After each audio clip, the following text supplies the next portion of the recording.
Hello students, हम discuss कर रहे हैं एंटीबायोटिक्स और एंटीबायोटिक्स लेक्चर की सीरीज में हमने अभी तक सल्फोनामाइड, कोट्रिमॉक्साजोल, फ्लोरोक्विनोलॉन्स इंक्लूडिंग क्विनोलॉन्स और बीटा लैक्टम एंटीबायोटिक की पेनिसिलिन को हमने कवर कर लिया है। ठीक है, अब बारी आती है बीटा लैक्टम एंटीबायोटिक के सेकेंड एंटीबायोटिक की, जिसका नाम है सिफेलोस्पोरिन। ठीक है, तो आज हम इसके बारे में डिस्कस करेंगे। जैसे कि मैंने आपको बताया था, बीटा लैक्टम एंटीबायोटिक क्यों बोलते हैं इन्हें, क्योंकि इनके स्ट्रक्चर में बीटा लैक्टम रिंग प्रेजेंट होती है ना। बीटा लैक्टम रिंग कैसी होती है ये भी मैंने आपको बताया था कि अमीनो एसिड के दोनों टर्मिनल, कौन कौन से टर्मिनल होते हैं अमीनो एसिड के? एक होता है अमाइनो टर्मिनल और एक होता है हमारा COH, कार्बोक्सिलिक टर्मिनल, है ना। जब क्या होता है, अमीनो एसिड का जो कार्बोक्सिलिक टर्मिनल है और अमाइनो टर्मिनल है, दोनों आपस में मिल जाते हैं और साइक्लिक रिंग स्ट्रक्चर फॉर्म कर देते हैं। इसी को हम क्या बोलते हैं? Beta lactam ring. Beta lactam ring, ठीक है। तो बीटा लैक्टम एंटीबायोटिक में जितने भी एंटीबायोटिक आते हैं, चाहे पेनिसिलिन हो, सिफेलोस्पोरिन हो, चाहे आपका कार्बाफिनेम हो, चाहे आपका मोनोबैक्टम हो, ठीक है, वो हम आगे आने वाली क्लास में डिस्कस करेंगे। तो ये सारे आप देखोगे सारों के स्ट्रक्चर में आपको ये बीटा लैक्टम रिंग देखने को मिलेगी। सिंपल सी बात है, ये पहले भी बता चुकी हूँ।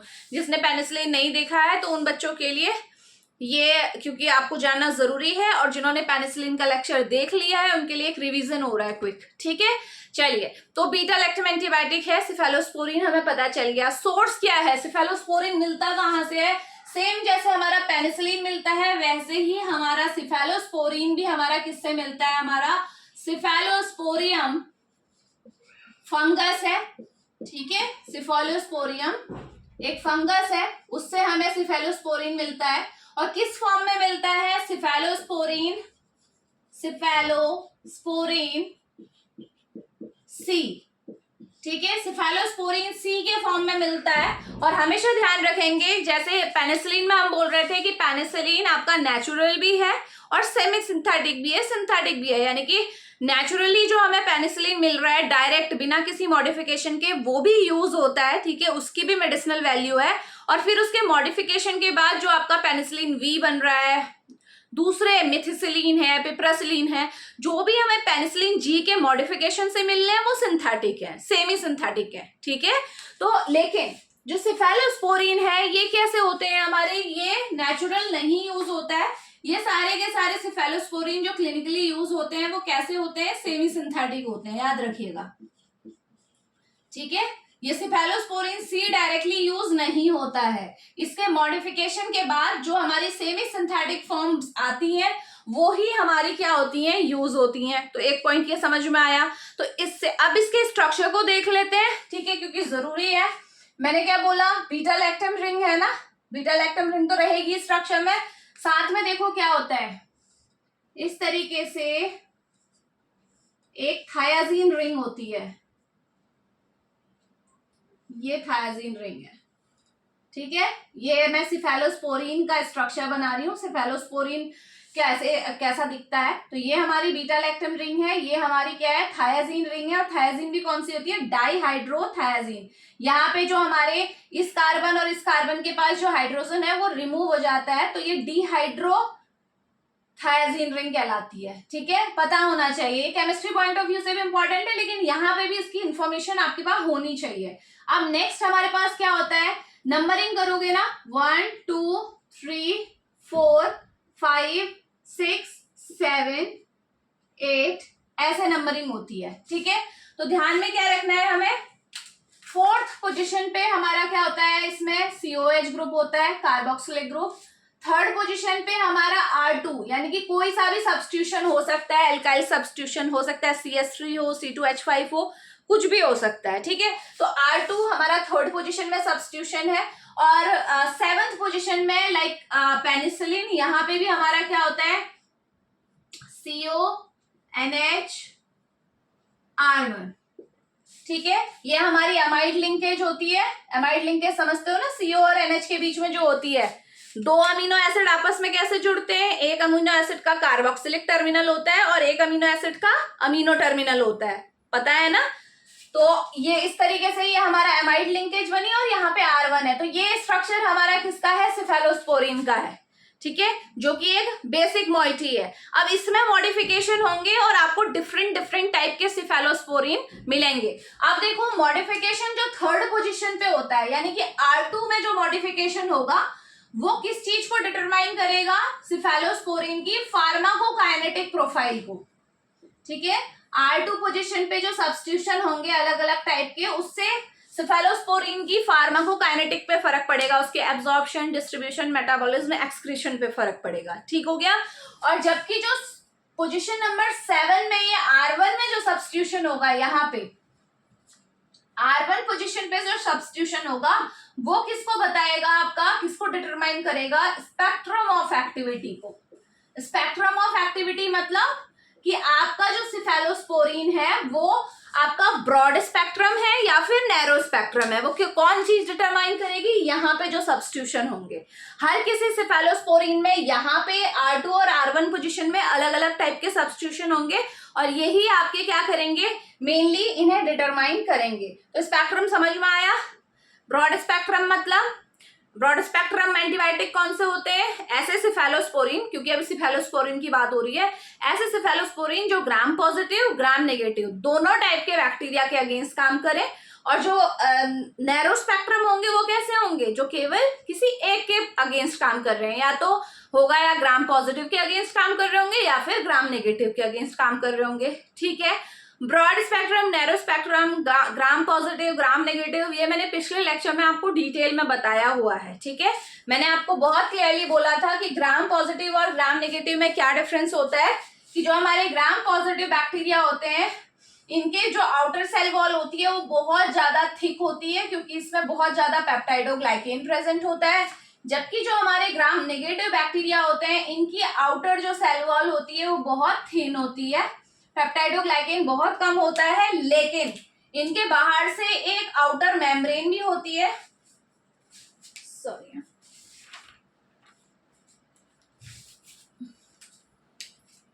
इनके बाहर से क्या है, इस तरीके से एक आउटर मेम्ब्रेन प्रेजेंट होती है जो कि लिपोपॉलीसेकेराइड की बनी होती है। इसमें पोरीन भी प्रेजेंट होता है, पोरीन प्रोटीन है ना।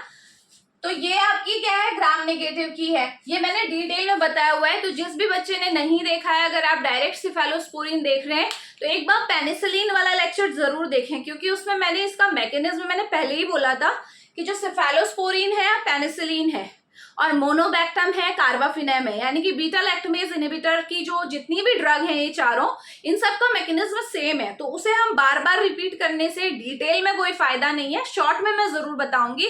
तो फिलहाल के लिए ग्राम पॉजिटिव ग्राम नेगेटिव में डिफरेंस समझ में आ रहा है आपको। तो अगर कोई भी ड्रग दोनों के अगेंस्ट काम कर रही है तो वो कौन सी है? ब्रॉड स्पेक्ट्रम है। अगर किसी एक के लिए काम कर रही है तो वो नैरो स्पेक्ट्रम है। तो ये आपको इतना समझ में आ गया, ये आपका केमिस्ट्री पार्ट भी यहाँ पे कवर होता है, ठीक है। चलिए आ जाइए। इसके बाद जो इंपॉर्टेंट पॉइंट इससे रिलेटेड है वो क्या है, कि जो हमारा सिफेलोस्पोरिन है ये कैसा है? नेचर में है बैक्टीरिसाइडल, पेनिसिलिन की तरह है बैक्टीरिसाइडल, यानी कि ये क्या करता है? आपका बैक्टीरिया को किल कर देता है ना। दो टाइप के होते हैं बताया था, बैक्टीरियोस्टैटिक और बैक्टीरिसाइडल। स्टैटिक केवल ग्रोथ को रोकते हैं, साइडल खत्म कर देते हैं। तो ये सिफेलोस्पोरिन भी पेनिसिलिन की तरह क्या है? बैक्टीरिसाइडल है, यानी कि बैक्टीरिया के कांटेक्ट में आते ही उसे खत्म कर देगा, किल कर देगा, ठीक हो गया। ये पॉइंट भी ध्यान रखेंगे। देखो ये सब चीजें एमसीक्यूज के पॉइंट ऑफ व्यू से, अगर आप कॉम्पिटिटिव एग्जाम्स की तैयारी कर रहे हैं, इन फ्यूचर आपको कोई भी एग्जाम देना है, तो ये बहुत इंपॉर्टेंट है। छोटी छोटी टर्मिनोलॉजी है, बैक्टीरिसाइडल कौन सा है, ब्रॉड स्पेक्ट्रम कौन सा है ना, ग्राम पॉजिटिव ग्राम नेगेटिव का कॉन्सेप्ट क्या है, ये सारी चीजें आपको आनी चाहिए, ठीक है। तो इसके बाद आ जाइए सिफेलोस्पोरिन। जैसा कि मैं बता चुकी हूँ कि R2 और R1 पोजीशन में सब्स्टिट्यूशन होंगे और नए नए सिफेलोस्पोरिन निकल के आए, ठीक है। अब वो सिफेलोस्पोरिन का अगर हम क्लासिफिकेशन की बात करें तो टोटल 4 जनरेशन ऑफ सिफेलोस्पोरिन हमारे पास है। First generation, second generation, third generation and fourth generation. ये जो अलग अलग जनरेशन आई, पहला तो कारण ये है क्रोनोलॉजी के हिसाब से कि जो पहले एंटीबायोटिक बने, पहले जो सिफेलोस्पोरिन बने उन्हें फर्स्ट जनरेशन में डाला, उसके बाद जो बने उन्हें सेकंड में डाला, फिर थर्ड, देन फोर्थ, ठीक है। तो क्रोनोलॉजी हो गया।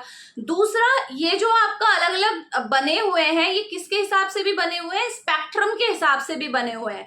आप देखोगे कि जो क्लास 1 के अंदर जितनी भी सेफेलोस्पोरिन आती है उनका स्पेक्ट्रम बिल्कुल अलग है, ठीक है। सेकंड वाले का स्पेक्ट्रम फिर उनसे अलग है, या स्पेक्ट्रम समझ रहे हो कि कौन से ग्राम पॉजिटिव और ग्राम निगेटिव के लिए उनकी एफिनिटी, ठीक है। आप देखोगे क्लास 1 में जितने भी हमारे सेफेलोस्पोरिन आते हैं वो ग्राम पॉजिटिव के अगेंस्ट बहुत अच्छा काम करते हैं, लेकिन ग्राम नेगेटिव के लिए उनकी एक्टिविटी कम है, ठीक है।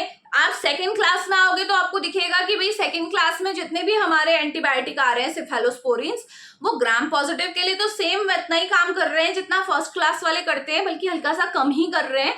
लेकिन जो ग्राम नेगेटिव के अगेंस्ट उनकी एक्टिविटी है वो बढ़ गई है। और ऐसे ही आप थर्ड क्लास में आओगे तो फिर देखोगे ग्राम नेगेटिव की एक्टिविटी और ज्यादा बढ़ गई है। फोर्थ में आओगे तो देखोगे बहुत ज्यादा बढ़ गई है। समझ रहे हो? तो ये जो क्लासिफिकेशन हुआ है, जो आपके अलग अलग जनरेशन आई है, बेसिकली क्रोनोलॉजी के हिसाब से तो है ही, वो तो एक बहुत सिंपल सा आंसर है, बट मेन इसका आपका क्लासिफिकेशन का रीजन क्या है, स्पेक्ट्रम ऑफ एक्टिविटी, ठीक है, कि कैसा स्पेक्ट्रम है, कौन से बैक्टीरिया के अगेंस्ट ये आपके काम कर रहे हैं। तो पहले हम क्या करते हैं, पहले हम इसी को डिस्कस कर लेते हैं, ठीक है, फिर हम आगे की ओर बढ़ेंगे। तो चलिए स्टार्ट करते हैं विद द फर्स्ट जनरेशन, ठीक है। इसको हटा ही देती हूँ, है ना, तो सारा कवर हो जाएगा एक ही बार में।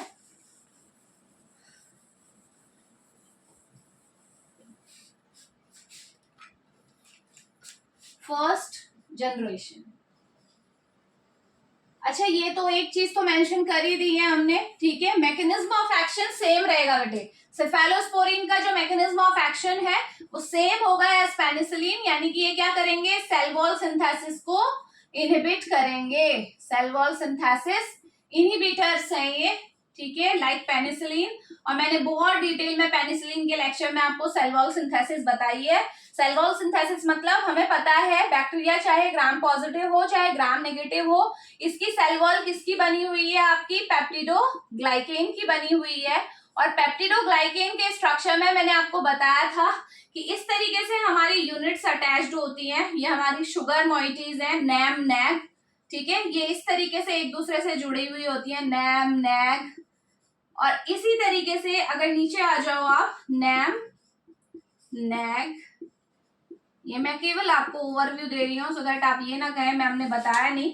तो होता क्या है, पेप्टाइडोग्लाइकेन का स्ट्रक्चर कैसे बना होता है, ये बेसिकली शुगर से बनता है। पेप्टाइडोग्लाइकेन क्या है, हमारा एक पॉलीसेकेराइड है, समझिए आप। पॉलीसेकेराइड मतलब बहुत सारे ग्लूकोज के मॉलिक्यूल, शुगर के मॉलिक्यूल सॉरी, मिलेंगे और इसे बनाएंगे। तो ये शुगर है, देखो नैम भी शुगर है, नैग भी। नैम क्या है, N acyl neuraminic acid, nag क्या है, एन एसाइल ग्लूकोसामाइन, ठीक है, दोनों ही क्या है, आपकी शुगर है।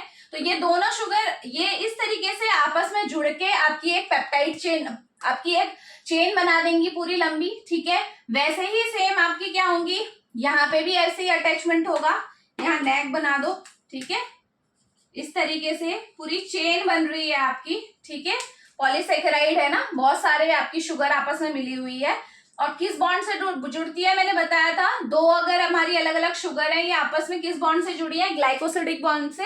और सेम ये जो शुगर होती हैं जिसमें नैम है, नैम भी दूसरे नैम से इस तरीके से जुड़ा होता है, ये देखो इस तरीके से नैम और नैम भी इस तरीके से जुड़े होते हैं। इसको बोलते हैं हम क्या, ट्रांसपेप्टाइडेशन, ठीक है। किस तरीके से ये आपकी पेप्टाइडोग्लाइकेन बन रहा है, आपस में तो अटैच है ही ग्लाइकोसिडिक बॉन्ड से, और खुद में भी नैम और नैम दोनों जो सिमिलर यूनिट है ये भी आपस में जुड़ी हुई है। इसमें कैसे अमीनो एसिड का इन्वॉल्वमेंट होता है वो मैंने सारा आपको डिटेल में पेनिसिलिन के लेक्चर में बताया हुआ है, वहां देखेंगे आप। तो ये जो पूरी प्रोसेस हो रही है, यानी कि जो ये ट्रांसपेप्टाइडेशन हो रहा है, ठीक है, ट्रांसपेप्टाइडेशन हो रहा है, इसकी वजह से ही पेप्टाइडोग्लाइकेन का स्ट्रक्चर इंटैक्ट है और कोई भी चीज बाहर से अंदर एंट्री नहीं ले पा रही है। लेकिन होता क्या है, ये हमारे जो सेफेलोस्पोरिन है इंक्लूडिंग सारे बीटा लैक्टमेज, ये सीधे सीधे क्या करते हैं, हमारे इस ट्रांसपेप्टाइडेज एंजाइम को, जो ये ट्रांसपेप्टाइडेशन करवा रहा है, इसको ही इनहिबिट कर देते हैं, ठीक है।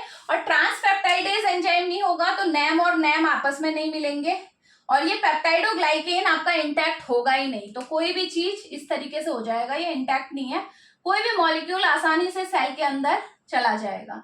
और इवन जो हमारे बाहर एक्स्ट्रा सेलुलर फ्लूइड है वो भी सेल के अंदर चला जाएगा। एक टाइम ऐसा आएगा सेल के अंदर फ्लूइड बहुत ज्यादा भर जाएगा और सेल बर्स्ट हो जाएगी। तो इस तरीके से बैक्टीरिया खत्म हो गया, क्योंकि ये बैक्टीरियल सेल है ना।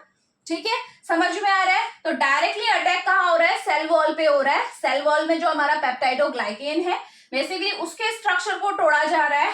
जो ट्रांसपेप्टाइडेशन हो रहा है नैम और नैम के बीच में उसे रोका जा रहा है, जिसकी वजह से स्ट्रक्चर आपका वैसा नहीं रहेगा और बैक्टीरियल सेल लाइसिस हो जाएगी। तो ये मैकेनिज्म ऑफ एक्शन है। डिटेल के लिए पेनिसिलिन का लेक्चर देखें आप।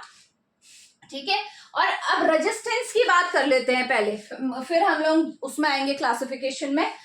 आपको पता है कि एंटीबायोटिक्स के साथ सबसे बड़ी प्रॉब्लम क्या है? रेजिस्टेंस की है। यानी कि आप एंटीबायोटिक लेते हैं, इसीलिए बोला जाता है कि एंटीबायोटिक अननेसेसरली मत लीजिए। क्यों? क्योंकि आज आपको कुछ परेशानी हुई, आपने पता तो लगाया नहीं कि आपको जो इन्फेक्शन हुआ है वो कौन से बैक्टीरिया का है, क्योंकि बैक्टीरिया देखो अलग अलग होते हैं। अभी आपको और क्लियरली समझ में आएगा जब मैं आपको ये बताऊंगी ना जो इसका क्लासिफिकेशन है, तो आप और अच्छे से समझ जाएंगे। तो जो बैक्टीरिया है वो अलग अलग हैं, तो उनके लिए जो मेडिसिन होती है वो भी अलग अलग होती है। तो आपको मान लो कोई इन्फेक्शन हुआ, आपने ऐसे ही रैंडमली कोई भी मेडिसिन ले ली, ठीक है, बिना ये पता लगाए कि वो इन्फेक्शन किस चीज का है।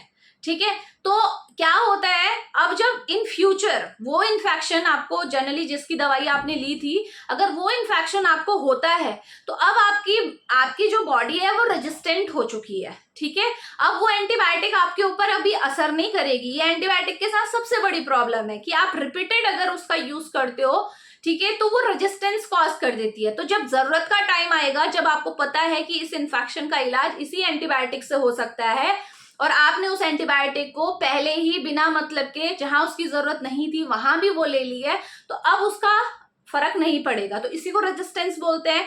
तो जो हमारी सेफेलोस्पोरिन है इसमें भी रेजिस्टेंस होती है। अब रेजिस्टेंस के क्या मैकेनिज्म होते हैं, इतना तो आपको समझ में आ गया, रजिस्ट करना। ठीक है, रेजिस्टेंस मतलब रजिस्ट करना, यानी कि रोकना, इफेक्ट आने से रोकना। अब हम ये समझ रहे हैं कि रेजिस्टेंस भाई हो कैसे रही है सेलुलर लेवल पे। ठीक है, क्या ऐसा हो रहा है? तो देखो सेम इसकी भी रेजिस्टेंस के जो पैटर्न है वो सेम पेनिसिलिन की तरह है, जो हम वहां पे भी डिस्कस कर चुके हैं।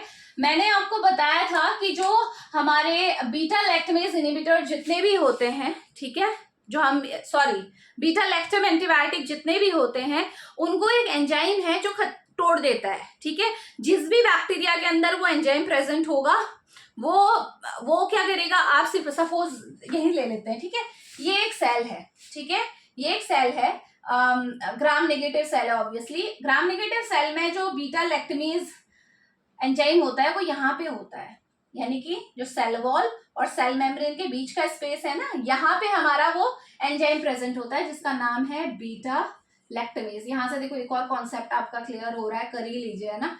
और जबकि ग्राम पॉजिटिव के अंदर ये एंजाइम कहाँ होता है? सेल वॉल के अंदर, यहाँ पे होता है। दोनों में डिफरेंस ये भी समझ में आ गया ना कि यहाँ पे बीटा लैक्टमेज सेल वॉल और मेम्ब्रेन के बीच में है, जबकि इसमें कहाँ है? अंदर है। ठीक है, तो अब देखो, तो इसीलिए कहते हैं कि जो हमारा बीटा लैक्टमेज जो ज्यादातर जो रेजिस्टेंस होती है ना ग्राम नेगेटिव में ज्यादा होती है। कारण देखो, अब होगा क्या, देखो सपोज ये ग्राम नेगेटिव बैक्टीरिया है, आपने सिफेलोस्पोरिन ली। ठीक है, सिफेलोस्पोरिन को हम दिखा देते हैं ब्लैक कलर से, ये हमारी सिफेलोस्पोरिन है, ये आपने ली। अब ये सिफेलोस्पोरिन जा रही है, ठीक है, ये सेल मेम्ब्रेन को क्रॉस करेगी, यहाँ पे चैनल्स प्रेजेंट होते हैं, पोरीन चैनल्स, उनके थ्रू ये कहाँ पहुंच गई हमारी? यहाँ पहुंच गई, जो इनर स्पेस है, ठीक है, सेल वॉल और सेल मेम्ब्रेन के बीच का। अब यहाँ जैसे ही ये पहुंची, इसे कौन मिला? बीटा लैक्टमेज एंजाइम मिला। और बीटा लैक्टमेज क्या करता है, जो सिफेलोस्पोरिन के स्ट्रक्चर में बीटा लैक्टम रिंग है उसको इस तरीके से तोड़ देता है। लैक्टमेज है ना, एज एंजाइम है, तो ये इसको तोड़ देगा। तो अब ये सिफेलोस्पोरिन, क्या ये सिफेलोस्पोरिन फंक्शनल रहेगी जब इसकी बीटा लैक्टम रिंग ही टूट गई है? नहीं रहेगी ना। तो ये अंदर जाए न जाए कोई फर्क नहीं पड़ता, क्योंकि ये क्या हो चुकी है? खत्म हो चुकी है। तो इस तरीके से देखो बीटा लैक्टमेज एंजाइम ने क्या किया? सिफेलोस्पोरिन के अगेंस्ट रेजिस्टेंस दिखाई। ठीक है, जबकि अब मैं वही कॉन्सेप्ट बता रही हूं, अगर मान लो इस वाले ग्राम पॉजिटिव के केस में देखो, आपने ये सिफेलोस्पोरिन लिया, पहले ये क्या करेगा, आपका जो सिफेलोस्पोरिन को किसको क्रॉस करना पड़ेगा, पूरी इतनी मोटी सेल वॉल है इसे क्रॉस करना पड़ेगा, तब जाके ये अंदर पहुंचेगा। ठीक है, वहीं सेम दूसरी तरीके से अगर इस बैक्टीरिया को, सिफेलोस्पोरिन को ब्लड में ही खत्म करना है तो इसे पूरे अंदर से इस तरीके से बाहर आना पड़ेगा, इस मोटी सेल वॉल को क्रॉस करते हुए बाहर आना पड़ेगा बीटा लैक्टमेज को। ठीक है, यहाँ पे भी देखो ये चीज मैंने मेंशन नहीं की थी, यहाँ पे मैं कर देती हूँ, ये जो सिफेलोस्पोरिन है अंदर जाए उससे पहले ही ये बीटा लैक्टमेज यहाँ से बाहर आ जाते हैं ब्लड स्ट्रीम में और इसे खत्म कर देते हैं, बीटा लैक्टम को तोड़ देते हैं। इस केस में क्या होगा, बीटा लैक्टमेज को बाहर निकलने में समस्या होगी, क्यों, क्योंकि सेल वॉल बहुत थिक है, तो इसीलिए ये सिफेलोस्पोरिन को ब्लड स्ट्रीम में आपका खत्म नहीं, तोड़ नहीं पाएंगे। समझ रहे हो ना, दोनों में डिफरेंस समझ में आया।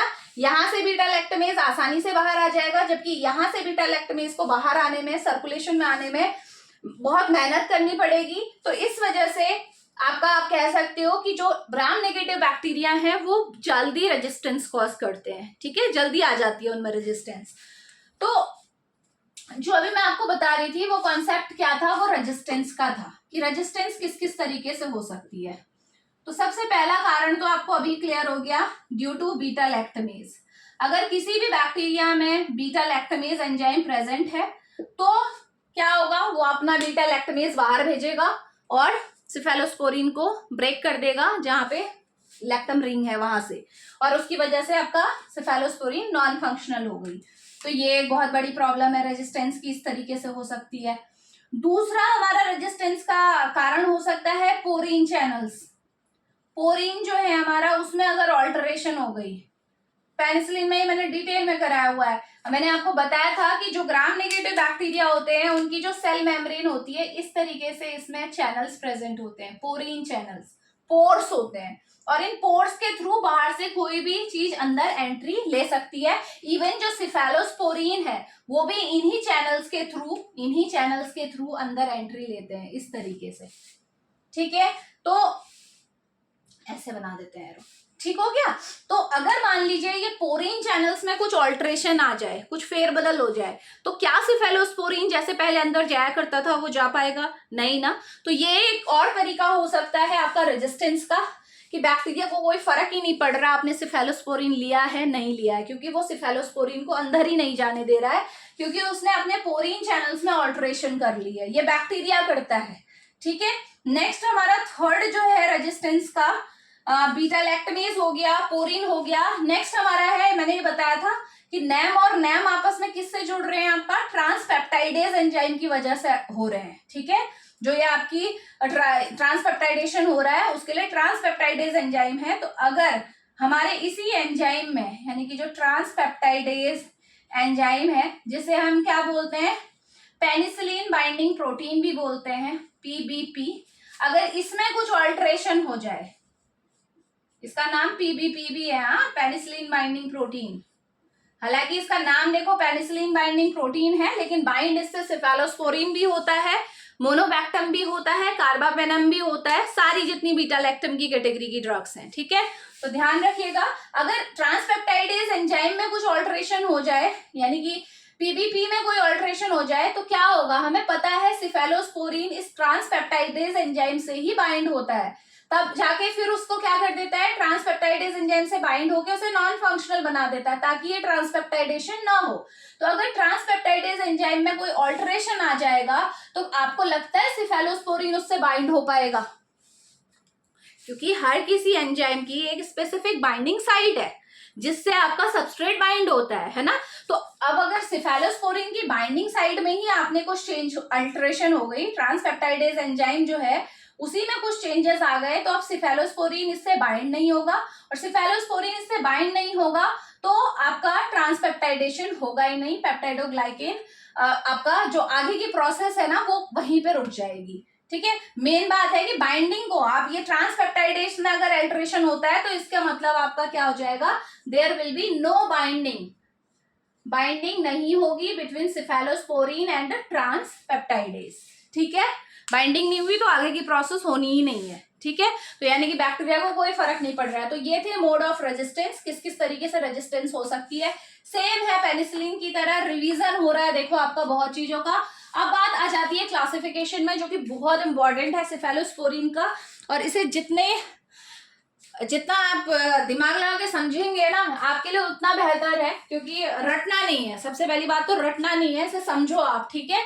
केवल ड्रग्स को जरूर रटना पड़ेगा। देखो उसमें मैं कुछ नहीं कर सकती, ड्रग्स आपको याद जरूर करनी पड़ेगी कि फर्स्ट में कौन सी आती है, सेकंड में कौन सी आती है, थर्ड एंड फोर्थ लाइकवाइज, है ना। ये तो आपको करना पड़ेगा, लेकिन उसके अंदर क्या है कि मतलब ये क्लास क्यों बनी, इसका ये किसके अगेंस्ट काम करती है, क्या है, वो मैं आपको बहुत इजीली आपको बताने वाली हूँ, आपको याद रहेगा, ठीक है, अगर आप ध्यान दोगे तो।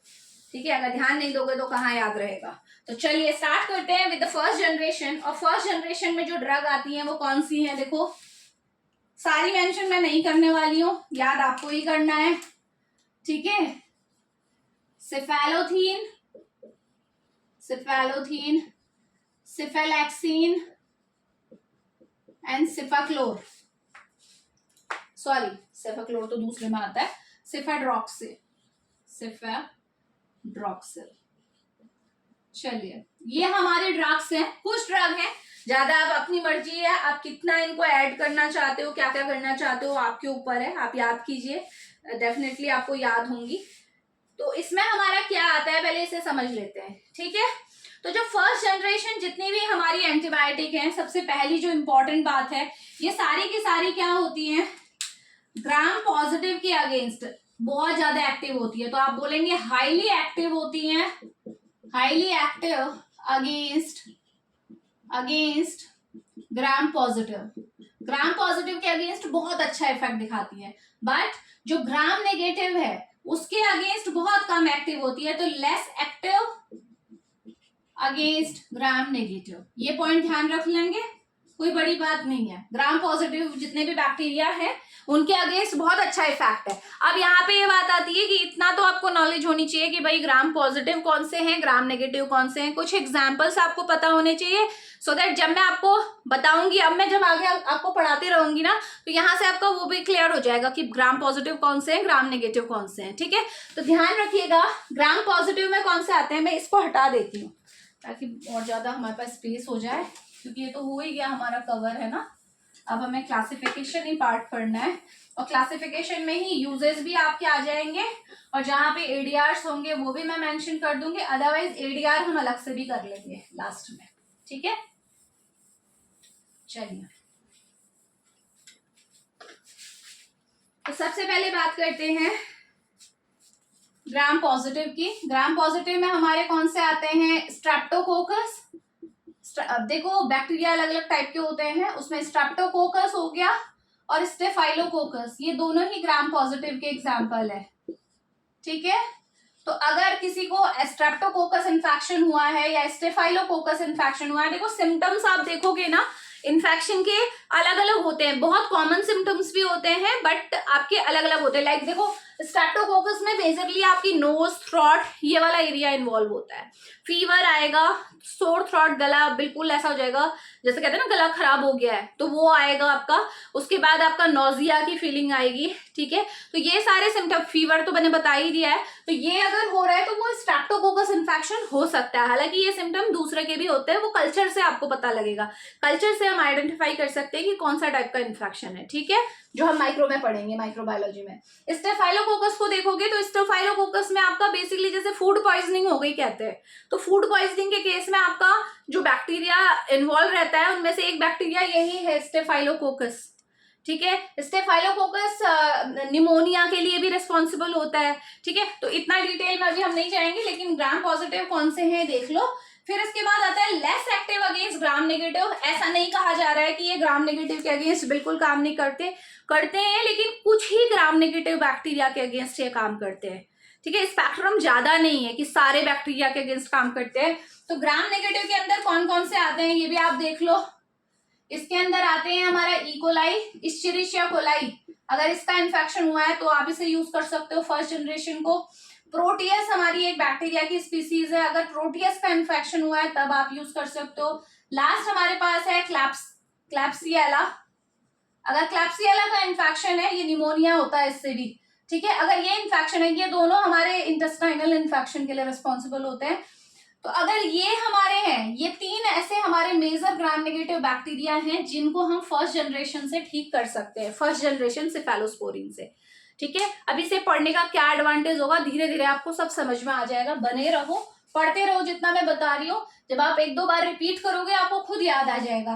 तो यानी कि ग्राम नेगेटिव के अगेंस्ट इसकी कवरेज कम है, कुछ ही टाइप के ग्राम नेगेटिव बैक्टीरिया है जिनके अगेंस्ट ये काम करते हैं, ठीक है। तो जर्नली इसके जो यूज होते हैं ना, इनको हम क्या करते हैं, हाँ यहाँ पे हम बात आ जाती है इनके रूट्स की, जो कि इंपॉर्टेंट है, उन्हें भी हम मेंशन कर लेते हैं। देखो जो हमारी ये है सेफेलोथीन है ना, सेफेलोथीन को हमेशा क्या करते हैं, आईवी रूट से देते हैं, आईवी, आईएम रूट से नहीं देते, इंट्रामस्कुलर नहीं देते, क्योंकि सेफेलोस्पोरिन का सबसे बड़ा एडवर्स इफेक्ट ये है कि ये जिस भी जगह पे इसे इंजेक्ट किया जाता है, आईएम स्पेशली, वहां पे ये बहुत सीवियर पेन कॉज करता है। इतना पेन होता है कि आपको वो रूट मतलब छोड़नी ही पड़ती है, मतलब बर्दाश्त करने वाला पेन नहीं होता, ठीक है। पेनिसिलिन में भी आपने ये देखा था एडवर्स इफेक्ट की पेन होता है, लेकिन पेन बेयरेबल होता है। लेकिन यहाँ पे पेन अगर हो रहा है सिफेलोथीन के साथ, तो सिफेलोथीन के साथ पेन इतना एक्सट्रीम होता है, इसलिए आईएम देते ही नहीं है। कौन सी रूट प्रेफर करते हैं, केवल आईवी रूट प्रेफर करते हैं। नेक्स्ट जो सिफेलैक्सिन है, सिफेलैक्सिन हम ओरली दे सकते हैं, ठीक है। सिफेलैक्सिन की रूट क्या है, ओरली, इसीलिए ये सबसे ज्यादा यूज होने वाली फर्स्ट जनरेशन एंटीबायोटिक है सिफेलोस्पोरिन, सिफेलोस्पोरिन में, क्योंकि ये ओरली देते हैं और आपको पता है ओरल ड्रग कोई भी पेशेंट ज्यादा प्रेफर करेगा इंजेक्शन से, ठीक है। तो ये ओरली इसे प्रेस्क्राइब किया जाता है। नेक्स्ट हमारे पास है, नेक्स्ट हो गई सेफेड्रॉक्सिल। सेफेड्रॉक्सिल जो होती है हमारी, वो सिफेलैक्सिन की ही कंटेनर है, सिफेलैक्सिन की तरह ही होती है, बस फर्क इतना है कि इसका जो होता है टिश्यू पेनिट्रेशन ज्यादा होता है कंपेयर टू सिफेलैक्सिन, ठीक है। सिफेलैक्सिन से ज्यादा ये टिश्यूज में पेनिट्रेट करती है, तो इसका ऑब्वियसली टिश्यूज की में ज्यादा पेनिट्रेशन हो रहा है, तो आप कह सकते हो अगर टिश्यू के अंदर अगर इन्फेक्शन है तो ज्यादा अमाउंट ऑफ ड्रग वहां पहुंचेगी और क्योर हो जाएगा, ठीक है। तो ये आपको ध्यान में रखना है। तो ये कंटेनर है ऑफ सिफेलैक्सिन, ठीक है। तो केवल इसमें लिख सकते हो आप कंटेनर, कंटेनर ऑफ सिफेलैक्सिन, ठीक। ओरली ही दी जाती है ये भी, ठीक है। अब इसके बाद जो आता है इंपॉर्टेंट पॉइंट, वो ये है कि भाई इन्हें कहाँ कहाँ आप यूज करोगे, ठीक है। वो मैंने बता दिया आपको, ग्राम पॉजिटिव कौन कौन से इन्फेक्शन है जहां हम इन्हें यूज कर सकते हैं, ग्राम नेगेटिव कौन कौन से हैं जहां हम यूज कर सकते हैं। एक पॉइंट यहाँ पे नोट कर लेना जो इम्पोर्टेंट है, इस क्लास के जो एंटीबायोटिक है, यानी कि जो सिफेलोस्पोरिन है, ना तो ये मिथिलीन रेजिस्टेंट जो स्टेफाइलोकोकस ओरियस होता है उसके अगेंस्ट काम करती है, एमआरएसए, बहुत इंपॉर्टेंट पॉइंट है भाई ये, इसको बोलते हैं मेथिसिलिन, मेथिसिलिन, मिथाइलिन बोला ना मैंने, देखो मैंने गलत बोला है, तो मेथिसिलिन रेजिस्टेंट, इसे मैं समझा देती हूँ, ये एमसीक्यूज में ये आता भी है, स्टेफाइलोकोकस, स्टेफाइलोकोकस ऑरियस। ये हमारा इन्फेक्शन कैसा इन्फेक्शन है, हमें पता है स्टेफाइलोकोकस ऑरियस का अगर इन्फेक्शन हो रहा है तो जनरली हमारी पेनिसिलिन से ठीक किया जा सकता है, जो इसके पहले हमने पढ़ी थी पेनिसिलिन, ठीक है। लेकिन क्या होता है, बहुत टाइम ऐसा होता है कि जो ये स्टेफाइलोकोकस ऑरियस है, ये जो हमारी एंटीबायोटिक मेथिसिलिन है, ठीक है, मेथिसिलिन पढ़ी है ना, एंटीबायोटिक पढ़ाई है मैंने, तो ये जो एंटीबायोटिक है आपने पढ़ी होगी, ये बीटा लैक्टमेज रेजिस्टेंट एंटीबायोटिक जो है, ठीक है, मेथिसिलिन के लिए रेजिस्टेंस शो करने लग जाता है कभी कभी स्टेफाइलोकोकस ऑरियस, ठीक है। यानी कि आपने फर्स्ट में मेथिसिलिन दी थी, अब मेथिसिलिन से काम नहीं बन रहा है, तो अब ऑप्शन क्या है, ये पूछा जाता है, बहुत बार क्वेश्चन आता है कि जो एमआरएसए है उसमें क्या यूज करोगे। आपको पता है कि स्टेफाइलोकोकस ऑरियस जो है उस मेथिसिलिन ने भी काम नहीं किया, तो अब आप किसको दोगे, तो इसका आंसर, वैसे अगर अदर एंटीबायोटिक में दोगे तो वैनकोमाइसिन यूज होता है, ठीक है, जो एमआरएसए में यूज होता है। अदरवाइज जो सिफेलोस्पोरिन की जितनी भी क्लास है ना, 4 क्लास बताई मैंने आपको, चारों की चारों इसके अगेंस्ट काम नहीं करती है, यानी कि अगर ये है तो आप दे ही नहीं सकते। लेकिन एक नई 5th क्लास भी सिफेलोस्पोरिन की है जो बुक्स में नहीं दी होगी, किसी बुक में एडिशन हो गया होगा तो मुझे आइडिया नहीं है, वो आप मुझे बता सकते हैं। लेकिन जो 5th क्लास हमारी आती है सिफेलोस्पोरिन की, वो इसके अगेंस्ट काम करती है एमआरएसए के, ठीक है, इसलिए मैंने यहाँ पे बताया आपको, इंपॉर्टेंट पॉइंट है, ध्यान रखिएगा। MRSA और जो एंट्रोकोकाई है, ये भी एक स्पीसीज है एंट्रोकोकाई। ये भी हमारा एक बैक्टीरिया है जो नॉर्मली हमारे गट में रहते हैं, इस्चेरिशिया कोलाई के साथ हमारे गट में भी होते हैं, अच्छे बैक्टीरिया होते हैं, लेकिन अगर इनका इन्वेजन हमारे ब्लड सर्कुलेशन में हो जाए, टिश्यू लेवल पे हो जाए, तो फिर खतरनाक है। ठीक है, तो ये जो एंट्रोकोकाई का अगर किसी को इन्फेक्शन हुआ है या MRSA का इन्फेक्शन हुआ है, तो जितने भी चार जनरेशन हम पढ़ने वाले हैं, कोई सी भी जनरेशन इन दोनों के इलाज में काम नहीं आती है, ध्यान में रखिएगा। ठीक है, ये इंपॉर्टेंट पॉइंट है, इसलिए मैंने यहाँ पे मेंशन कर दिया है। तो बेसिकली इनका यूज हम इन इन्फेक्शन में करते हैं, और कहाँ करते हैं? सर्जिकल प्रोफाइलैक्सिस में। सपोज किसी की सर्जरी हुई है या सर्जरी हो रही है, होने वाली है, आपको पता है सर्जरी होगी तो कट लगेगा, ठीक है, अंदर का आपका बॉडी जो है, आपकी इनर बॉडी वो एक्सपोज होगी, तो बैक्टीरिया, हमारे इन्वायरमेंट में बैक्टीरिया ऑलरेडी प्रेजेंट होते हैं। हालांकि जो वहाँ पे भी सर्जरी हो रही है वहाँ पे हमारा सैनिटाइजेशन का पूरा ध्यान रखा जाता है, बट फिर भी हम क्या करते हैं, हमें पता है कि वो ओपन होने वाली है स्किन, हम नहीं चाहते हैं बाहर से किसी भी तरीके से कोई अंदर एंट्री ले, और ले भी तो हम ऐसा पहले से प्रोफाइलैक्सिस करते हैं, पहले से उस इंसान को एंटीबायोटिक दिए रहते हैं, सो दैट उन्हें अगर कोई बैक्टीरिया आ भी रहा है तो खत्म हो जाए। तो ऐसे केस में हम फर्स्ट जनरेशन सेफेलोस्पोरिन को यूज करते हैं, सर्जिकल प्रोफाइलैक्सिस। ठीक है, यूजेस में क्या है? सर्जिकल प्रोफाइलैक्सिस, सर्जिकल प्रोफाइलैक्सिस, ये हमारा इसका यूज हो गया। ठीक, तो ये थी हमारी क्या? फर्स्ट जनरेशन हो गई। ठीक है, और ध्यान में रखिएगा कि ये जो फर्स्ट जनरेशन है ये ज्यादातर किसके अगेंस्ट काम करती है? दो टाइप के कोकाई होते हैं, दो बैक्टीरिया होते हैं, एरोबिक और एनारोबिक। एरोबिक बैक्टीरिया कौन होते हैं? जिनके सर्वाइवल के लिए ऑक्सीजन जरूरी होती है, एनारोबिक जो ऑक्सीजन के बिना भी सर्वाइव कर जाते हैं। तो ये ज्यादातर जो फर्स्ट जनरेशन की ड्रग है ये एरोबिक बैक्टीरिया के अगेंस्ट काम करती है। ठीक है, क्योंकि नेक्स्ट जो जनरेशन आपकी आएगी वो एनारोबिक के अगेंस्ट काम करती है, इसलिए मेंशन करना जरूरी था। तो ये क्या है? These drugs are active against aerobic cocci. ठीक है, एरोबिक जो बैक्टीरिया, कोकाई बैक्टीरिया के लिए वर्ड यूज किया जा रहा है, उनमें यूज होती है। नेक्स्ट आ जाइए, चलिए अब हम बात करते हैं किसकी? सेकेंड जनरेशन की। अब सेकेंड जनरेशन में देखो, इतना मैंने बता दिया है, फर्स्ट जनरेशन किसके अगेंस्ट काम कर रही है। सेकेंड जनरेशन में एड ऑन होना है, तो पुराने वालों को तो आपने देख ही लिया है कौन कौन से बैक्टीरिया है, उनको ध्यान में रखेंगे। ठीक है, तो सेकेंड जनरेशन में आ जाते हैं। तो सेकेंड जनरेशन के अंदर जो हमारी ड्रग्स आती हैं कौन कौन सी हैं? देखो, सेकेंड जनरेशन, ठीक है, सेफ्यूरॉक्सिम एंड सेफ्यूरॉक्सिम एक्सेटल। एक्सेटल इसकी सॉल्ट फॉर्म है, कह सकते हो आप, इसी का प्रोड्रग है। सेफ्यूरॉक्सिम जो एक्सेटल है इसी की प्रोड्रग है, यानी कि अगर आप इसे लोगे बॉडी में जाने के बाद ये सेफ्यूरॉक्सिम में ही कन्वर्ट हो जाती है। ठीक है, तो ये एक इंपॉर्टेंट बात है। और इसके अलावा जो मैंने पहले मेंशन कर रही थी मैं, वो ये है सेफाक्लोर। ठीक है, आप ध्यान में रखना है कि जो सेफ्यूरॉक्सिम है ये IM और IV दोनों रूट से दे सकते हैं, IM IV दोनों रूट चलेगी। जो ये सेफ्यूरॉक्सिम एक्सेटल है ये बनाई ही इसलिए गई थी कि ये ताकि हम सेफ्यूरॉक्सिम को ओरल रूट से भी दे सकें, तो ये ओरली दी जाती है और ब्लड में जाके आफ्टर, मतलब जब लीवर में मेटाबॉलिज्म होगा तो ये सेफ्यूरॉक्सिम में कन्वर्ट हो जाएगी। ठीक है, और लास्ट हमारी सेफाक्लोर है ये भी ओरली है। ठीक है, तो ये पता होना चाहिए कौन सी ओरली है।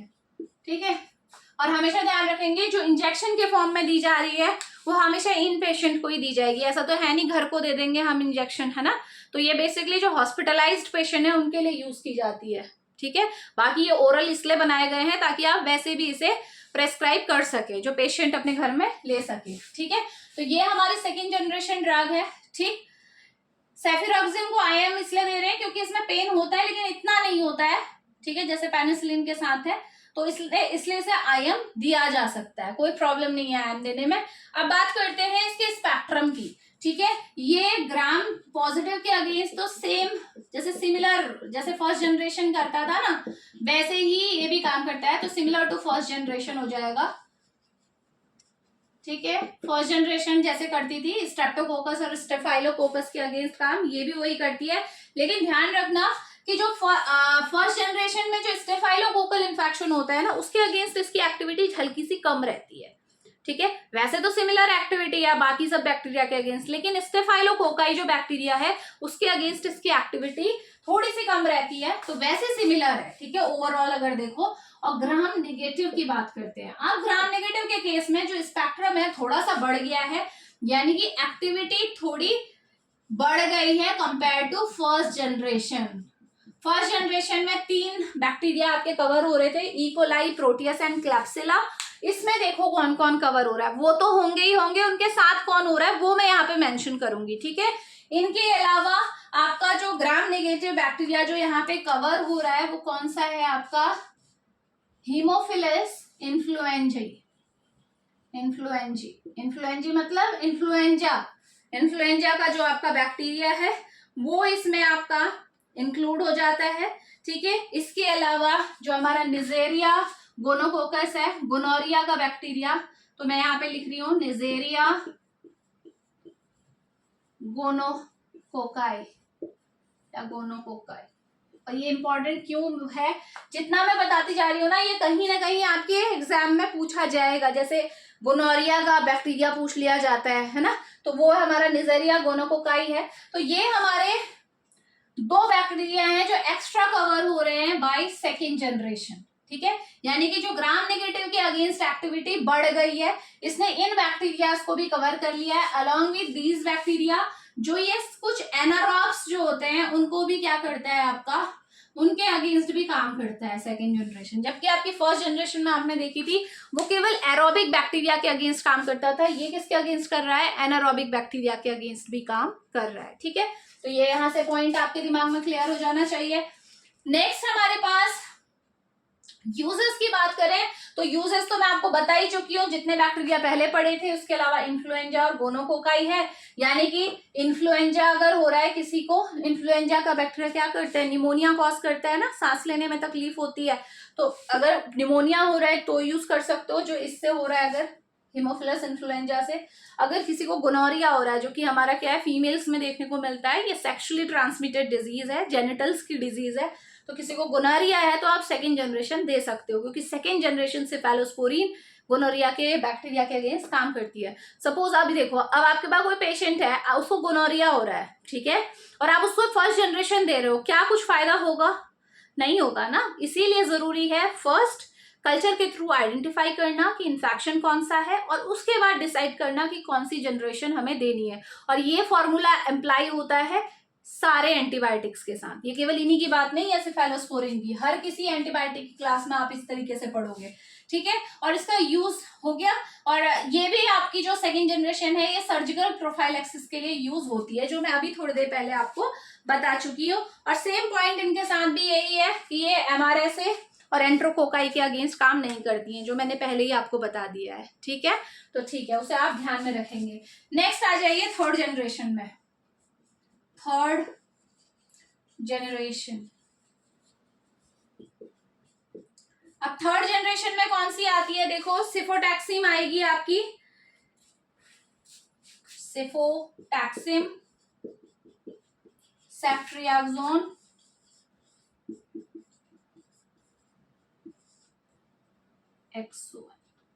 सेफ्ट्रियाक्सोन, ठीक है। ये हमारी क्या है, थर्ड जनरेशन में आती है। जनरली इसे जब हम याद करते थे, थर्ड जो होता है, थर्ड मतलब टी, और इसमें भी आपका क्या आता है, जैसे सेफोटैक्सिम है, ट्रायाजोन है, ठीक है। तो इस तरीके से आप इसे याद कर सकते हैं। बाकी आपके ऊपर है आप कैसे याद करते हो, ठीक है, उसमें आपकी अपनी ट्रिक्स जैसी आपको लगानी है, आप उस हिसाब से कर लीजिए, ठीक है। चलिए थर्ड जनरेशन की बात करने जा रहे हैं। तो इसमें सिफोटैक्सिम हमने कर ली है। अच्छा, एक तो बहुत इंपॉर्टेंट है, वो तो भूल ही गए, जो यूज होती है, बहुत ज्यादा यूज होती है, सिफिक्सिम। क्यों, क्योंकि ये दोनों जो है सिफोटैक्सिम और सेफ्ट्रियाजोन, ये दोनों ही क्या होती है, हमारी आईवी रूट से ली जाती है, इंट्रावेनस यानी कि इंजेक्शन, और सिफिक्सिम होती है जो ओरली दी जाती है, सिफिक्सिम, है ना। तो सिफिक्सिम इंपॉर्टेंट है मेंशन करना। सिफोटैक्सिम और सेफ्ट्रियाजोन जो है हमारी जनरली ध्यान रखना, थर्ड जनरेशन और फोर्थ जनरेशन की जो ड्रग्स हैं, जितनी भी ड्रग्स हैं, ये सीवियर इन्फेक्शन में ही यूज होंगी, ठीक है, सीवियर इन्फेक्शन में है। और आप देखोगे इन्हें ज्यादातर हॉस्पिटलाइज्ड पेशेंट में यूज किया जाता है, जो हॉस्पिटल में है, निगरानी में है, ठीक है, ध्यान रखना। हालांकि सिफेक्सिम हम दे देते हैं, सिफेक्सिम क्योंकि ओरली है, मैं आईवी की बात कर रही हूँ स्पेशली। तो ये थर्ड जनरेशन की आपकी ड्रग्स है, जिनके बारे में थोड़ा बहुत आपको रूट के बारे में पता होना चाहिए कि कौन सी रूट से कौन सी ड्रग दी जाती है। इसके बाद जो इंपॉर्टेंट पॉइंट है वो हम देख लेते हैं। जो थर्ड जनरेशन एंटीबायोटिक है, इनके साथ सबसे बड़ी बात तो ये है कि ये ब्लड ब्रेन बैरियर को क्रॉस कर लेती हैं। इसी वजह से इनकी डोज रेगुलेट करनी बहुत जरूरी है, क्योंकि अगर ब्रेन में एंट्री कर जाएंगी तो आपके प्रॉब्लम भी हो सकती है। लेकिन साथ ही साथ ब्रेन में एंट्री करना एक पॉजिटिव पॉइंट भी है कि अगर किसी को मेनिंजाइटिस है, मेनिंजाइटिस मतलब जो ब्रेन की कवरिंग है, मेनिंजेस है, उनमें इन्फ्लेमेशन है, यानी कि बैक्टीरिया वहां पहुंच चुका है, तो ये थर्ड जनरेशन वहां पे काम आ सकती है, क्योंकि ये ब्रेन में चली जाती है। समझ में आ रहा है? तो दोनों ही तरीके से इसका आपको पता होना चाहिए, जो भी इसका आपकी इम्प्लीकेशंस है। इसके बाद ध्यान में रखेंगे, इसके स्पेक्ट्रम को देख लेते हैं। ये क्या करती हैं, ग्राम पॉजिटिव के अगेंस्ट कम एक्टिव होती हैं, लेस एक्टिव होती हैं। देखो यहाँ पे इसने रूट चेंज कर लिया, अभी फर्स्ट ज्यादा एक्टिव थी, सेकेंड जनरेशन भी ग्राम पॉजिटिव के अगेंस्ट सिमिलरली थी, हल्का बहुत थोड़ा सा डिफरेंस जरूर आया था। लेकिन ग्राम पॉजिटिव में तो देखो थर्ड जनरेशन तो ऐसी हो गई कि ग्राम पॉजिटिव के अगेंस्ट ज्यादा कम एक्टिव है, ठीक है। लेकिन ग्राम नेगेटिव के अगेंस्ट इसकी एक्टिविटी और भी ज्यादा डबल इंक्रीज दिखा रही हूं मैं, यानी कि ये और भी ज्यादा बढ़ गई है compare to second generation. Second generation H influenzae, gonorrhoea को, आपका गोनोकोकाई को इंक्लूड करता था, लेकिन थर्ड जनरेशन और भी ज्यादा ग्राम नेगेटिव जो बैक्टीरिया है, देखो अब ये किसको करता है, ये इंक्लूड कर लेता है हमारा एंट्रो बैक्टीरिएसी। ये भी हमारी एक फैमिली है भाई बैक्टीरिया की। तो इस फैमिली में जितने मेंबर्स आते हैं उनको ये क्या कर लेता है, आपका इंक्लूड कर लेता है। हालांकि ये कुछ मेंबर तो पहले भी हो ही रहे थे फर्स्ट जनरेशन में। इसमें आता है हमारा ई कोलाई आता है, एक हमारा आता है साल्मोनेला, साल्मोनेला टाइप ही पड़ा है, ट्यूबरक्लोसिस, है ना। तो ये हमारे क्या है, एंट्रोबैक्टीरियसी में आते हैं, तो ये इसमें आपके इंक्लूड हो जाते हैं, ठीक है, जिन्हें आपको ध्यान में रखना है। एक मिनट, इसमें एक और बैक्टीरिया था ना जो मैं अभी मेरा स्किप हो रहा है, देख लूं मैं उसे। हाँ, सिगेला, देखो सिगेला एक और बैक्टीरिया है। जितना याद कर सको उतना अच्छा है आपके लिए, माइक्रोबायोलॉजी भी थोड़ा पार्ट कवर हो रहा है यहाँ पे।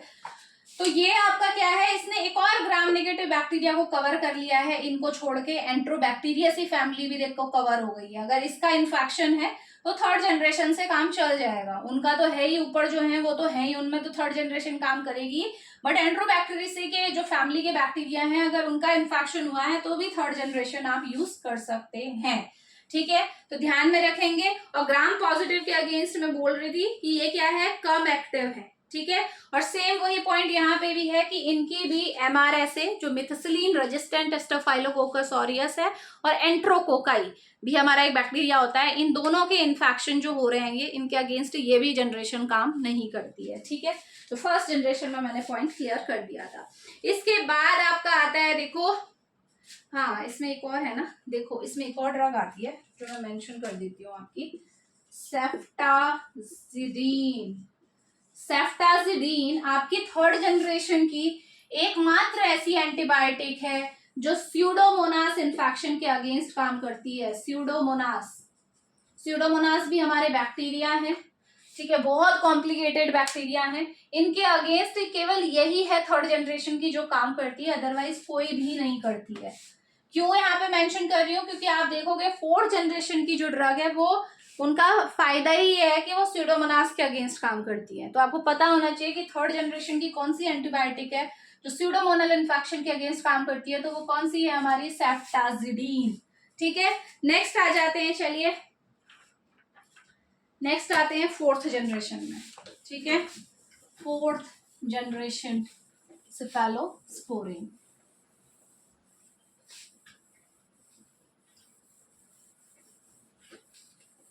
देखो अगर डिटेल में पढ़ोगे तो बहुत कुछ है पढ़ने के लिए, ठीक है। शॉर्ट में पढ़ना चाहते हो तो शॉर्ट में तो ये है भाई, क्लासिफिकेशन याद कर लो, बस एग्जाम में लिख के आ जाओ, जो आपके एंड सेमेस्टर एग्जाम्स होते हैं या मिड सेमेस्टर एग्जाम्स होते हैं। लेकिन डिटेल में अगर आप कॉम्पिटिटिव एग्जाम्स के पॉइंट ऑफ व्यू से पढ़ रहे हैं तो ये डिटेल आपको पता होनी जरूरी है। लास्ट आ जाती है हमारी 4th जनरेशन, और हाँ 5th भी मैं बता दूंगी, है ना, एक ही ड्रग है उसमें जो आती है। 4th जनरेशन में आपकी कौन सी आती है,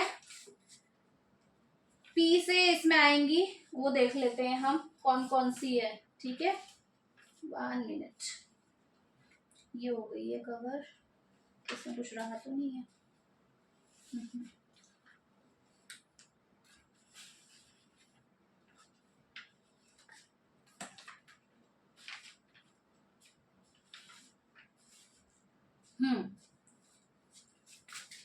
सिफेपाइम, सिफेपाइम, सेफपिरोन, ठीक है, पी आता है इनमें जनरली 4th जनरेशन में, पाइम एंड पिरोन। ठीक है, तो ये 4th जनरेशन आपकी सिफेलोस्पोरिन है। अब इसे भी समझ लेते हैं, सेम इसका भी वही इफेक्ट है, ये ट्रिपल बी को क्रॉस कर लेती है, इसलिए मेनिंजाइटिस में आप इसे यूज कर सकते हैं। अगर ब्रेन में कुछ प्रॉब्लम है तो इन्फेक्शन है वहां ये यूज हो जाएंगी।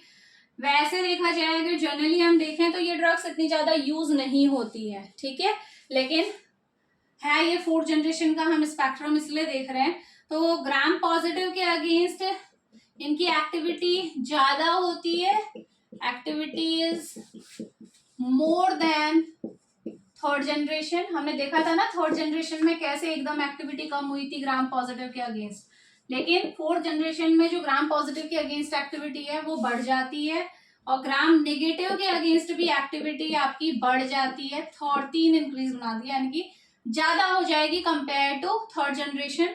और जो मेन बैक्टीरिया यहाँ पे कवर हो रहा है एक्स्ट्रा, जो मैं बता चुकी हूँ, स्यूडोमोनास। स्यूडोमोनास हमारा जो बैक्टीरिया है ये यहाँ पे कवर हो जाता है। तो स्यूडोमोनास के अगर इन्फेक्शन हो रहे हैं तो वहां पे हमारी 4th जनरेशन काम करेगी। हालांकि मैंने आपको बताया था कि 3rd जनरेशन में भी हमारी क्या है, सेफ्टाजिडीन है जो स्यूडोमोनास के अगेंस्ट काम करती है। ठीक है, तो ये हमारा ग्राम नेगेटिव बैक्टीरिया यहाँ पे कौन सा ऐड हो रहा है वो हमने देख लिया। इसके बाद जो आता है हमारा सेफ्टाजिडीन हो गया, 4th जनरेशन हमारी कवर हो गई है। ठीक है, और मैंने बता दिया कि मेनिंजाइटिस में यूज कर सकते हैं, सेम जैसे 3rd जनरेशन को यूज किया था हमने। ठीक है, इसके बाद बात कर लेते हैं हम 5th जनरेशन। 5th जनरेशन जो मैंने बताया था न्यू जनरेशन है। ठीक है, एक ही इसमें आपकी एक ही ड्रग आती है, उसको हम मेंशन कर लेते हैं, सेफ्टारोलिन। सेफ्टारोलिन ये हमारी ड्रग है। ये बेसिकली सेफ्टारोलिन जो होती है ना हमारी ड्रग, ये नैरो स्पेक्ट्रम है सबसे पहली बात तो।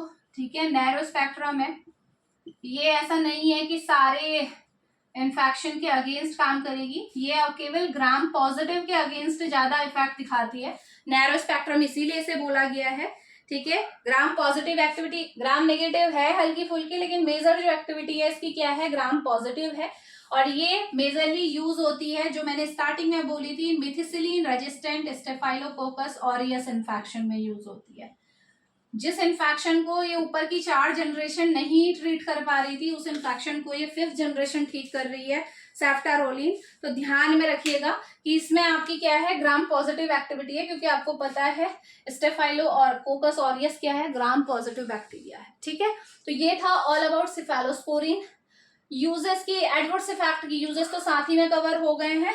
अगर हम एडीआर्स की बात करते हैं, ठीक है, एडीआर की बात करो तो मैंने सबसे पहला बताया था कि जहां पे भी इंजेक्शन लगाओगे आईएम, वहां पे बहुत एक्सट्रीम पेन होता है। पेनिसिलिन में भी होता है लेकिन इसमें बहुत ज्यादा होता है, जो मैंने सिफेलोथीन के साथ आपको बताया था 1st जनरेशन में जो आई थी, पेन रहेगा। सेकेंड, हेपेटाइटिस या नेफ्रोटॉक्सिटी इसके साथ भी होती है, लाइक पेनिसिलिन में जो थी। ठीक है, हेपेटाइटिस एंड नेफ्रोटॉक्सिटी, मेनली नेफ्रोटॉक्सिटी इसमें देखने को मिलती है। ठीक है, इसके अलावा हमारा एडीआर इसमें क्या आता है, मेंटल कंफ्यूजन। अगर डोज हमारी थोड़ी भी ज्यादा होती है तो ये मेंटल कंफ्यूजन कर सकती है, स्पेशली इन ड्रग्स के साथ जो ब्लड ब्रेन बैरियर को क्रॉस कर रही हैं, 3rd generation and 4th generation. Next हमारे पास आता है ये, देखो मैं यहीं पे मेंशन कर देती हूँ, थ्रोम्बोसाइटोपिनिया। ठीक है, हमारे थ्रोम्बोसाइट्स के लेवल को कम कर सकती है, साइटोपिनिया। ठीक है, नेक्स्ट 3rd जनरेशन वाली करती है ये प्रॉब्लम ना। फिर उसके बाद आता है अनीमिया की प्रॉब्लम, ठीक है, आरबीसी का लेवल भी कम कर सकती है, न्यूट्रोपीनिया हमारे डब्ल्यूबीसी का लेवल भी कम कर देती है, थर्ड जनरेशन के साथ ये प्रॉब्लम है, ठीक है, न्यूट्रोपीनिया। तो ये आपके क्या है, कुछ एरियाज हैं जो इनके साथ एसोसिएटेड हैं, आपको पता होने चाहिए, ठीक है, इंपॉर्टेंट है क्योंकि ये। इसके अलावा देखो मैं कुछ आप पर रह तो नहीं रहा है, नहीं तो यहीं पे वाइंड अप करेंगे। हाँ, जो मेन है वो सेम वही रहेगा, डायरिया और हाइपर सेंसिटिविटी कॉमन है, ठीक है, डायरिया और हाइपर सेंसिटिविटी, ठीक है, दोनों ही पेनिसिलिन में भी देखा था आपने, यही प्रॉब्लम थी, है ना, हाइपर सेंसिटिविटी रिएक्शन सेफेलोस्पोरिन। और सेफेलोस्पोरिन ध्यान रखिएगा ज्यादा टॉक्सिक होता है कंपेयर टू पेनिसिलिन। अगर इसकी एडीआर प्रोफाइल देखोगे, वैसे टॉक्सिटी देखोगे तो ये पेनिसिलिन से ज्यादा टॉक्सिक है, ठीक है, तो ये आपको ध्यान में रखना है। तो ये था ऑल अबाउट सेफेलोस्पोरिन। मैंने अपनी तरफ से पूरी कोशिश की है कि सारा ही आपका कवर हो जाए, कोई पॉइंट मिस ना हो, ठीक है। और अगर इसकी काइनेटिक की बात करोगे ना, तो ज्यादातर जो मेजॉरिटी आपने देख ली है, इतने सारी जनरेशन देखी तो आपने देखा मेजॉरिटी जो हमारी सेफेलोस्पोरिन होती है वो इंजेक्शन के रूप में दी जाती है, ओरली बहुत कम दी जाती है, ठीक है, ओरली है लेकिन कम है, कंपेयर करोगे तो कम है। मेटाबॉलिज्म इसका भी ऐसे ही होता है, पेनिसिलिन की तरह ना के बराबर होता है, एक्सक्रीशन बहुत फास्ट होता है सेम पेनिसिलिन की तरह। जैसे पेनिसिलिन के एक्सक्रीशन को कम करने के लिए प्रोबेनिसिड हम दे रहे थे, यहाँ पे भी हम प्रोबेनिसिड अगर देते हैं तो जो सेफेलोस्पोरिन का ट्यूबुलर सिक्रीशन है वो आपका क्या होता है, रुक जाता है, ठीक है, तो सेम वही है, ठीक, डिस्ट्रीब्यूशन अच्छा खासा है सेफेलोस्पोरिन का। तो ये था ऑल अबाउट सेफेलोस्पोरिन फार्माकोलॉजी। मिलते हैं नेक्स्ट लेक्चर में, थैंक यू सो मच।